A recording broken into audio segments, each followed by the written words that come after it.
द्वारिकापुरी में एक बार अर्जुन जी गए तो वहां एक ब्राह्मण के पुत्र प्रकट होते ही मर जाते थे।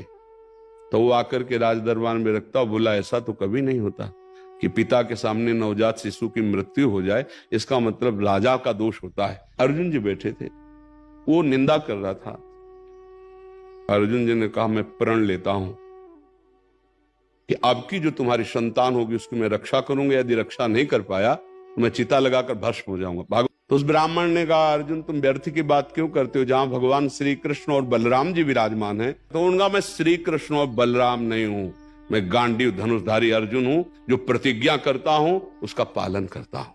भगवान अपना प्रण भूल जाते हैं पर भक्त की वचन कभी नहीं टालते। मैं अर्जुन हूं, भगवान का दास हूं। अर्जुन जी इसके लिए भगवान से अनुमति नहीं ली, स्वयं निर्णय कर लिया। जो अर्जुन के पास आया और कहा प्रसव होने वाला है, आप रक्षा कर लीजिए, तो दिव्यास्त्रों के द्वारा जाल बांध दिया कि वायु भी जाएगी तो अर्जुन की आज्ञा से जाएगी। बालक प्रकट हुआ और अंतर ध्यान हो गया, सौ भी नहीं मिला और धिक्कारने लगा कि हम कहते थे कि तुम रक्षा नहीं कर पाओगे। तो उनका अभी मैं हारा नहीं हूं।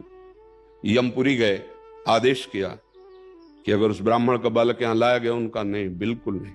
बोले वो नहीं आया है। हर लोक में गए जहां तक अर्जुन की पहुंच थी, कहीं नहीं मिला। तब अर्जुन आए और कहा मैं चिता लगाकर भस्म। भगवान ने फिर कहा चलो मैं दिखाता हूं बालक कहां है।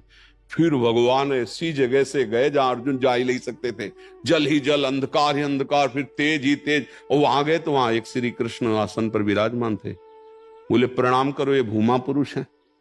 अर्जुन ने कहा भगवान भी प्रणाम करे। तो उनका हम आप दोनों के दर्शन के लिए इन बालकों का अपहरण कर लिया था, ले जाओ इन बाल।